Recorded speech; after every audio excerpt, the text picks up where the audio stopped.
After 14 years of teaching, I did something that terrified me. I quit. But the reason is not what you're thinking of. Hello everyone, I'm Keith, and I was a teacher with 14 years of classroom experience and recently transitioned into data analytics. If you're like me 2 years ago or felt stuck on a job, burnt out, or living a life that doesn't feel like theirs, then this video is for you. Because I'll share 5 lessons I wish somebody had told me before starting over a new career. Here's the truth most people don't know about me. I never actually wanted to be a teacher in the first place. Let me explain. When I was in high school, my dream was to become a computer engineer. But as soon as I was about to enter college, one of our teachers took it upon themselves to enroll us into an education program without telling me, without telling my parents. So just like that, my path has been decided. And honestly, I didn't fight it.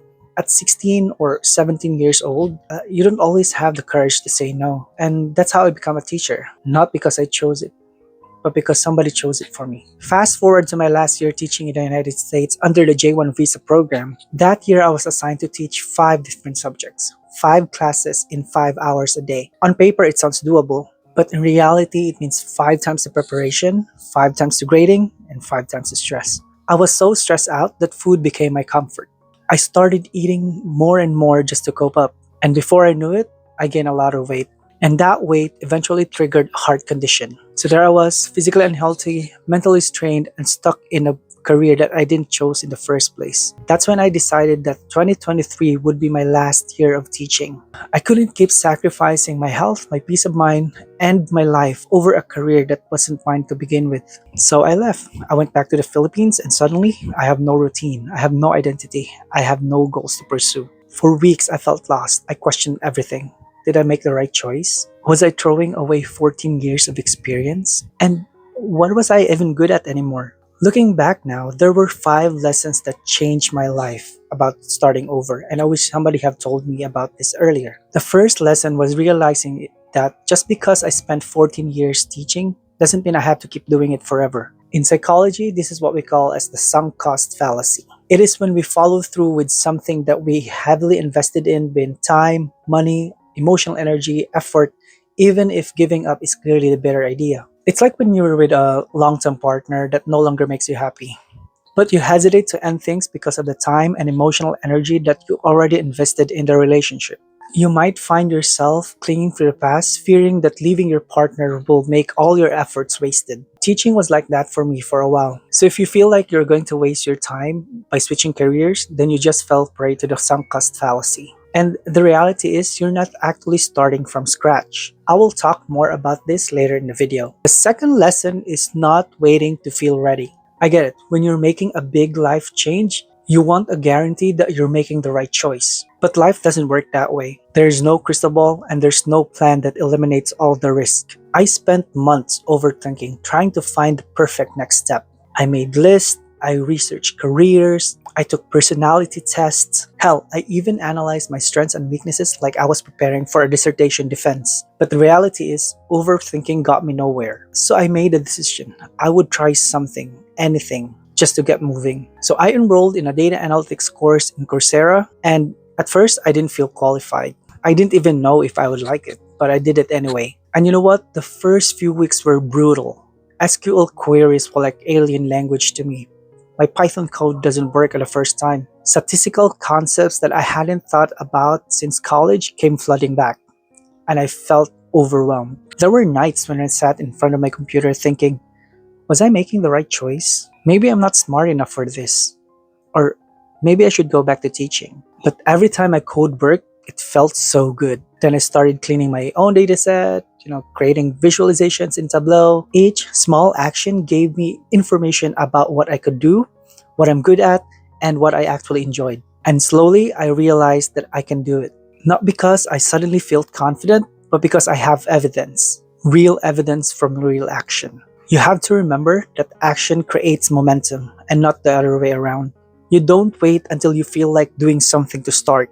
You start and then the motivation follows. The third lesson was the hardest. I had to rethink what I thought success looked like. For years, I measured success by very specific metrics: job stability, consistent income, or respect from the community. On paper, I was successful. I had a career, benefits, and summers off. But that version of success was making me sick. literally. Brene Brown, who researches courage and vulnerability, emphasizes that choosing authenticity means letting go of what people think. She says you can't live a brave life without disappointing some people. And when I first read that, I thought I understood it, but I didn't really get it until I live it. People question my decision constantly. And the hardest part? Some of that criticism came from people I love and respected. Family members who was worried I was making a mistake. Friends who didn't understand why I couldn't just stick it out until retirement. There were moments I thought, maybe they're right. Maybe I'm irresponsible. And maybe I should just grateful for what I have. But then I remember I was gaining weight from stress eating. I had developed a heart condition. I was waking up every morning with a heavy dread in my chest. That was my reality, not theirs, mine. And here's what nobody tells you. When you redefine success for yourself, some people will feel uncomfortable with it because your change challenges their choices. You become a contrarian, and most people don't like contrarians. Your courage highlights their fears, and that's not your problem to fix. You can't live your life trying to make everybody else comfortable. At some point, you have to choose yourself. The fourth lesson is I realized that I wasn't starting from zero. When you leave a career, especially something that you have been doing for over a decade, it feels like you're throwing away everything that you built and become a beginner again. And that's terrifying. But here's what I discovered. Teaching gave me so many transferable skills that I didn't realize it at first. I thought about what I did every single day as a teacher. I analyzed student performance data, I looked at test scores, homework completion rates, engagement levels, and I identified some patterns. Which students were struggling, what lessons weren't landing, and which teaching methods were working. I then adjusted my strategies based on what the data had told me. I experimented, I tested different approach, I measured results. That's literally what a data analyst do. We just didn't call it data analysis, we called it teaching. I had to find a story in the information. In data analysis, we call that as data storytelling. It's one of the most valuable skills that you can have because everyone can run an SQL query, but not everyone can explain what the data meant or why it matters. As a teacher, we manage multiple projects simultaneously. We meet deadlines, we deal with difficult parents, and trust me, some of the parents are way more challenging than corporate stakeholders. All I'm saying is that tools might be different, but the thinking, it's practically the same. You have to remember that your previous experience isn't irrelevant. It's your foundation. And sometimes the skills that you build in one field makes you valuable in another. You just have to learn to see them differently. The fifth lesson, and maybe the most important one, I learned that no career, no amount of money, no achievement is worth sacrificing your health. My body was sending me a message. The weight gain, the heart condition, the insomnia, the anxiety. That's my body's way of saying that this isn't sustainable. I have to stop. I remember sitting in the doctor's office when they told me about my heart condition. And the doctor asked me about my stress levels. I just sat there and felt angry and frustrated with myself. Not because I had the heart condition, but because I ignored those signals for years. Because that's what we're taught to do, right?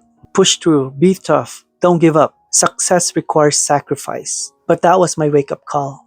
Not just to leave teaching, but to restructure my priorities. Now, I built my life around my health, not the other way around. That means I eat intentionally and not emotionally. And here's the best thing about working in data analytics. Once my shift is over, I don't have to think about work anymore. I can take a walk in the middle of the day. I can eat my lunch away from my desk. The work can be challenging, yes, but it's not destroying me. And that's what makes a difference. Because here's the bottom line. What's the point of building your dream life if you're too sick to live it? What's the point of financial success and you can't enjoy it because your body is broken? Your health is the foundation everything else is built on. If that foundation cracks, everything collapses. And I learned that the hard way. So where am I today? As I mentioned, I'm working as a data analyst here in the Philippines, servicing Australian clients. My work involves building dashboard, cleaning data sets, analyzing trends, solving problems with data, and honestly, I love it. But am I exactly where I wanted to be? Not yet. I'm still learning new skills, still growing. But here's the difference. I'm on a path I chose, and that's what matters. The weight again, I've lost most of it. The heart condition, it's still there. It's manageable now because of my stress levels going down. And that passion that I had for technology back then, turns out it was still there, just buried under 14 years of someone else's choice. If you're like me, or if you're watching this and you feel stuck, burned out, and feel like you're living a life that wasn't yours, I want you to know something. It's not too late. It's never too late. You don't need permission to change direction. You don't need to have it all figured out. You just need to take one honest step toward a life that you want. And if you're thinking about changing career, whether it's data analytics or something else entirely, know that your previous experience isn't a baggage. It's your unique advantage. If this resonated with you, let me know in the comments what area of your life you want to reclaim. And always remember, your story isn't over. Thanks for watching and see you guys in the next one.